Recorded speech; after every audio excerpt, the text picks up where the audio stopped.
Halo, selamat pagi semua anak-anak sayang. Mudah-mudahan semoga selalu sehat. Ingat pesan ibu, rajin cuci tangan, pakai masker, hindari kerumunan dan jaga jarak. Mudah-mudahan Tuhan selalu berkati beri kesehatan buat kita. Pada pagi hari ini kita mempelajari bunga tunggal. Dalam dunia perbankan atau bank, kita selalu banyak orang yang meminjam di sana dengan mempergunakan bunga tunggal. Contoh, Pak Adi meminjam uang di bank sebesar 1 juta rupiah dengan perjanjian selama 6 bulan. Pak Adi di dasar harus membayar bunga secara angsuran 6 kali setiap bulan dengan besar tiap angsuran 100.000 rupiah per 6 bulan. Selanjutnya, yang kedua, Pak Budi meminjam uang di bank sebesar 1 juta rupiah selama 6 bulan dengan bunga 24% per tahun. Selama 6 bulan tersebut, Pak Adi diberikan syarat harus membayar secara angsuran selama 6 kali.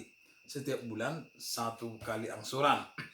Nah, dengan besar tiap angsuran adalah modal tambah bunga per 6. Dari kisah pertama dan kisah kedua itu kita dapat menjumpai dua kasus. Kasus pertama, besar bunga ditentukan dengan bentuk nominal atau tertera. Kalau kasus itu 200.000. Sedangkan pada kasus kedua, besarnya bunga ditentukan dalam bentuk persen bunga per tahun. Ingat, 24% setahun artinya dengan 20% satu tahun itu bisa ditulis 24% per tahun. Kalau 24% per tahun itu serupa dengan 24% per tahun, sama dengan 24% per tahun itu sama dengan 24% per 12 bulan sama dengan 2% per bulan. Oke. Dengan pemahaman ini kita bisa mencari bunga sebagai dalam per bulan, per 3 bulan, per 4 bulan, per 6 bulan, dan lain-lainnya. Nah, jika pinjaman tersebut dihitung persentase bunga terhadap besarnya modal atau M, maka besarnya bunga per tahun diperoleh. Bunga dituliskan dengan B. B kecil, ini bunga. Pinjaman adalah modal. Pinjaman sama dengan modal. Maka bunga sama dengan adalah persen bunga kali modal. Nah, jadi bunga sama dengan 1/12 kali 24% kali modal. Sama dengan 1/12 kali 24% kali 1 juta.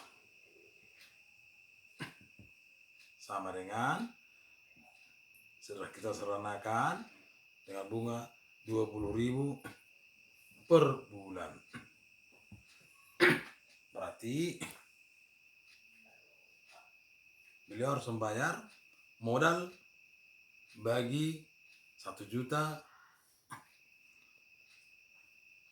1.120.000 bagi 6. Itulah yang harus dibayar oleh Pak Budi setiap bulan. Nah, dalam bunga tunggal ini berarti bunganya tidak bertambah, hanya perbedaannya bunga itu langsung dikalikan setahun, kalikan modal, dibagi per bulan. Itulah angsuran setiap bulan.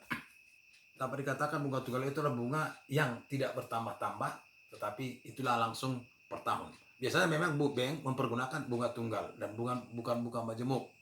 Itu beda dengan koperasi atau yang lain-lainnya. Selanjutnya kita akan masuki yang berikut, diskon atau potongan. Apa itu diskon atau potongan? Oke.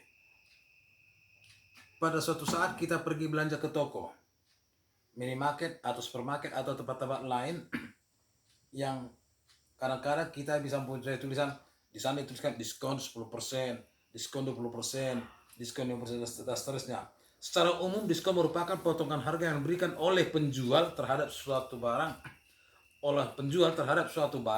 Misalnya, suatu barang ditulis harganya 200.000 dengan diskon 15%. Selanjutnya, jika seseorang ingin membeli barang tersebut, maka dia sudah langsung diberikan potongan harga, yaitu berapa potongan harganya?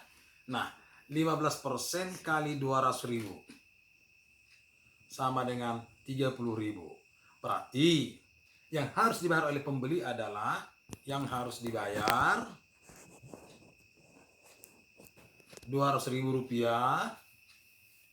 kurang Rp30.000 adalah Rp170.000. Itulah ada potongan harga selama diskon. Biasanya ini terjadi pada saat-saat ada promosi.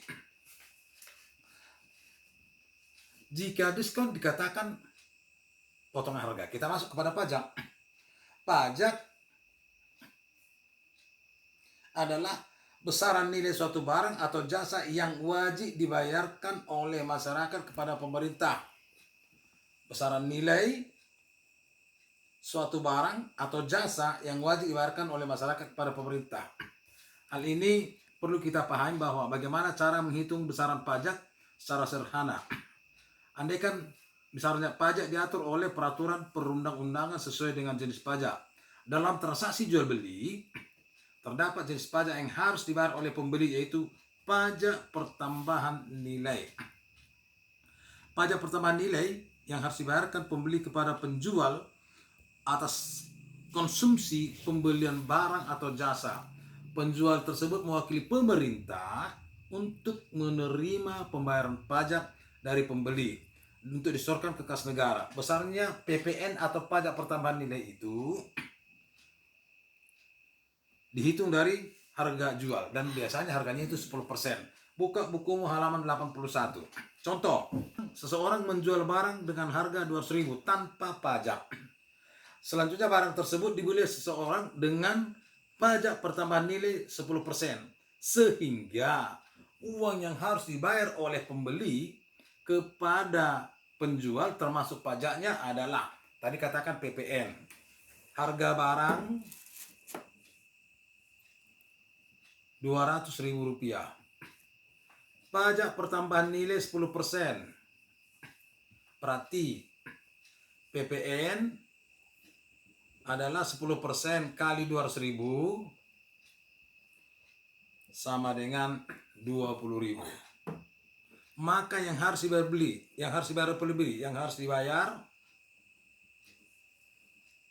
pembeli harga tambah pajak, yaitu 200.000 tambah 20.000 sama dengan 220.000. Itulah yang harus dibayar oleh pembeli. Yang menyetorkan pajak tersebut kepada negara adalah penjual. Itu contoh pajak. Selanjutnya, mari kita berlatih. Kerjakan latihan halaman 82, nomor 135. Dan halaman 83, karena ini pilihan genap, pilih berganda semuanya, ya kan? Oke. Sebelum kita mengakhiri pembelajaran ini, saya kembali mengulangi, ingat pesan ibu, selalu jaga berperilaku hidup bersih dan sehat, selalu cuci tangan dengan pakai sabun, jaga jarak, jika keluar rumah pakai masker, dan hindari kerumunan. Sekian dan terima kasih.